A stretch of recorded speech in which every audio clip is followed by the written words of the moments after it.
Experience the future of packaging and processing up close and in action.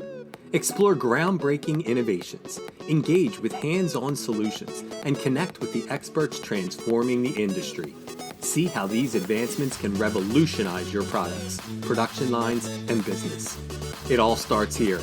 Don't miss out. Register today at packexpolasvegas.com/unpackedpod.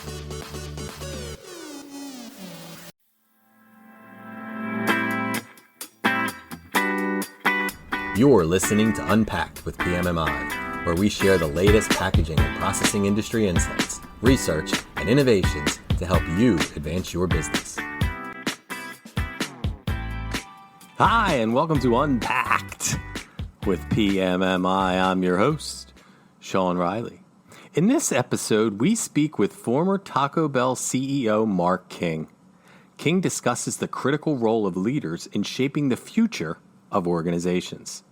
He emphasizes that while doers and managers focus on current tasks and executing plans, leaders are responsible for envisioning and preparing the company for the future.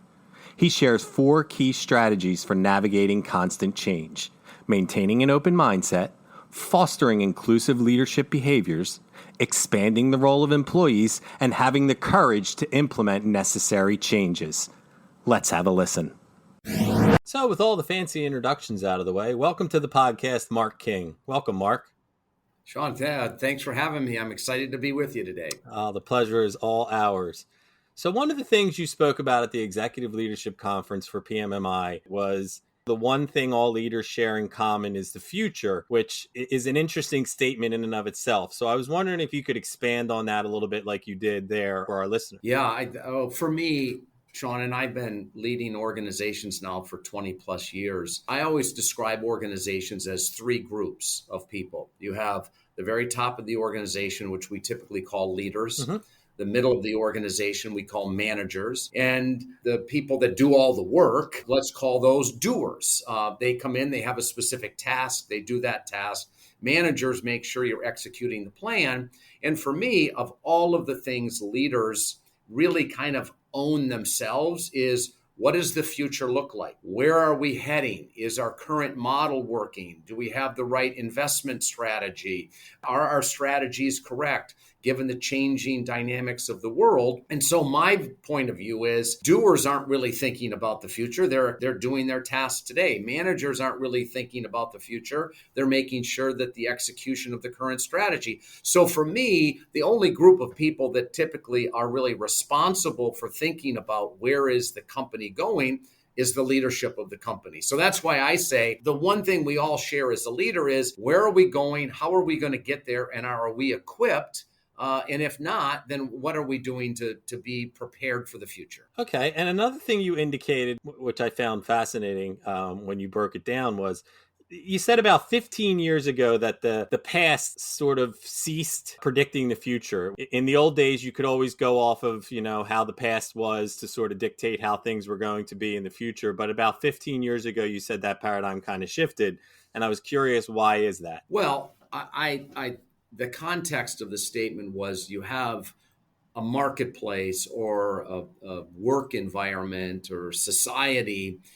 The change is accelerating so rapidly. Let's just take AI. Now, AI has been around for a while, but just in the last 12 to 18 months, are we all meaning leaders, looking at what is AI and what is the impact on my business? So my point is, if you go back 12 months ago, no one was thinking about how AI is going to affect my business. And so if you're looking at the past only to predict where you wanted to go, you weren't really considering AI. And now all of a sudden, AI is just really taking the mind share of leaders to say, what impact is it going to have on my business? So when I speak to audiences, I try to be provocative. I guess what I mean by that is, in a lot of ways, the past will still predict the future, but it not solely is going to predict the future. And I think AI is a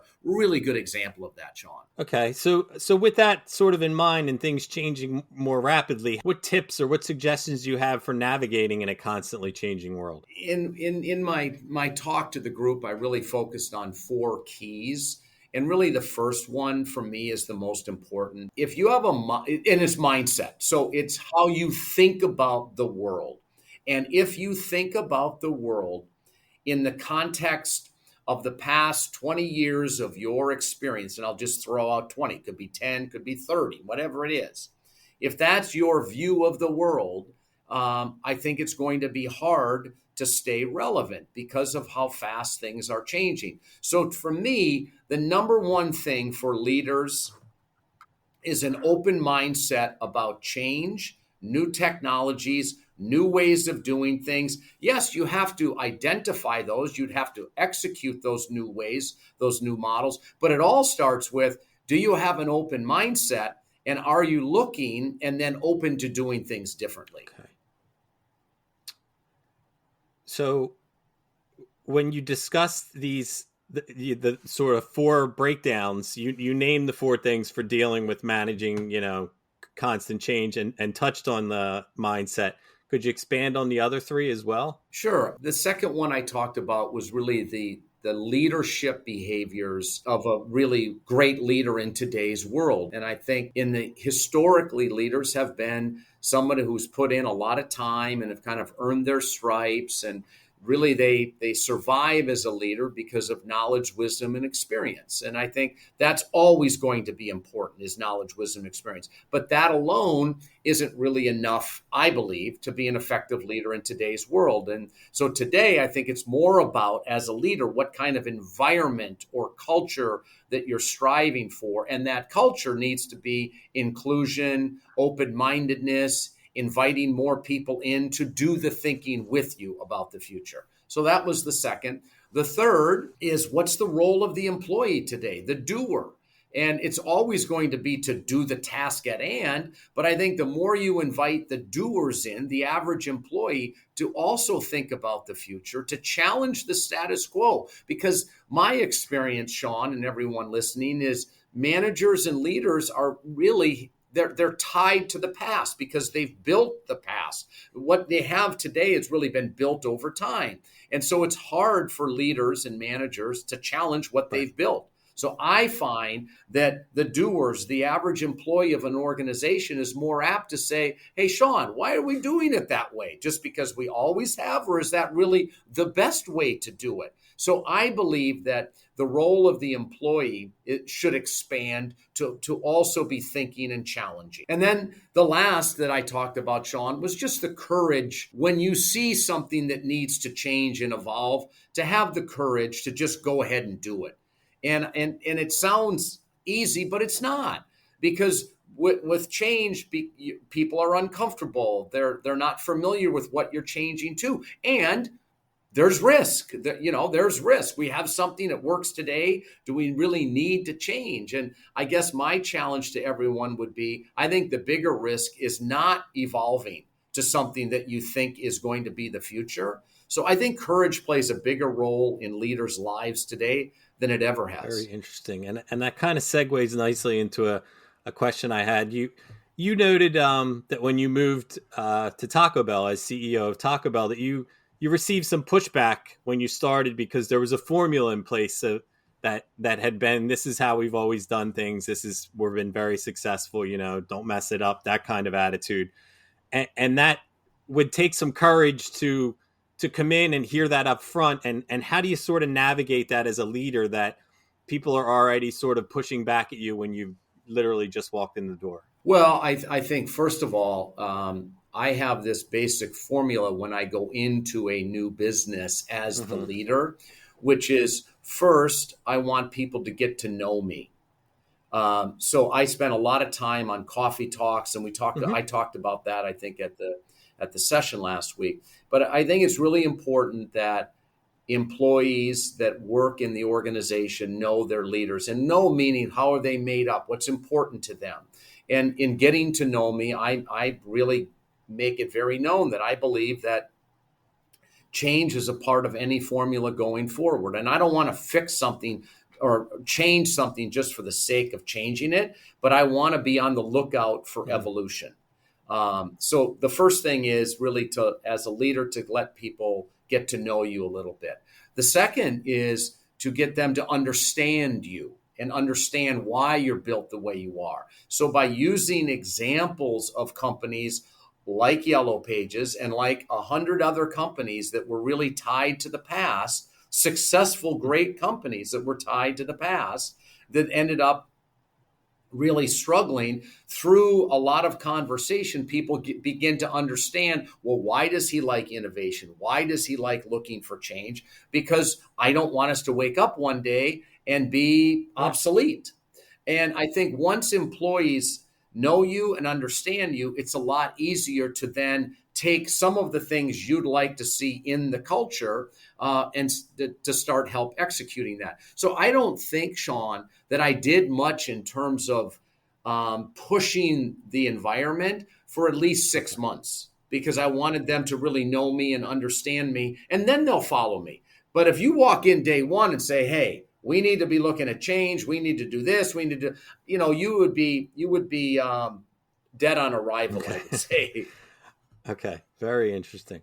So you described command control leaders, which I think a lot of, and you said, I think correctly, that a lot of people have that leadership style. What are some changes that command and control leaders, or not changes, but like, what are some attributes that they need to change to sort of get out of that pattern? Well, I would say first and foremost, I was the greatest example of a command and control leader. I started in an industry, I worked my way up, I knew the ins and outs, and I had a clear vision for where the company needed to go and how it should get there. And my inner circle of people that would challenge me on that was just very small. And I'm not even sure that I was asking for them to challenge me. I was more asking for them to support my vision and my strategies and how I wanted to get there. And so to me, the first behavior change is open that up. Let more people in to say, where should we be going? And not just to challenge what your vision is, but what is their vision? Because maybe you don't see things in the world today as clearly as you did 5 years ago or 10 years ago. So I think the biggest behavior is to have an open mind about maybe there's a different path. I'll give you a short story, Sean. I worked with a guy, and he had this saying, and it really changed the way I looked at things. I think your mission, or where you're actually going, I think that really needs to come from the leader. What are we trying to accomplish here long term? We're trying to become the best performance golf brand. We're trying to be the best QSR, whatever that kind of aspiration is. I think that's very important. But what he always said is, there's many paths to Pooh's house. And I think command and control leaders believe there's only one path, and that's my path. So I think the ultimate destination should really be what the leader thinks it should be. But how you get there is, to me, the biggest behavior change, by letting people help determine different paths. And maybe those paths will be better than the one you see as the leader. So I think those are the two big things. That's great. Sean. And that's the perfect sort of button to put an end to what I wish could be a longer discussion, but which was a great discussion that we had nonetheless. I thank you very much, Mark, for taking time out of your day to come on here with us. Oh, my pleasure. I really enjoyed last week and enjoyed my time with you, Sean. Please rate, review, and subscribe. To do that, go to the iTunes podcast or Spotify app on your phone and search for Unpacked with PMMI.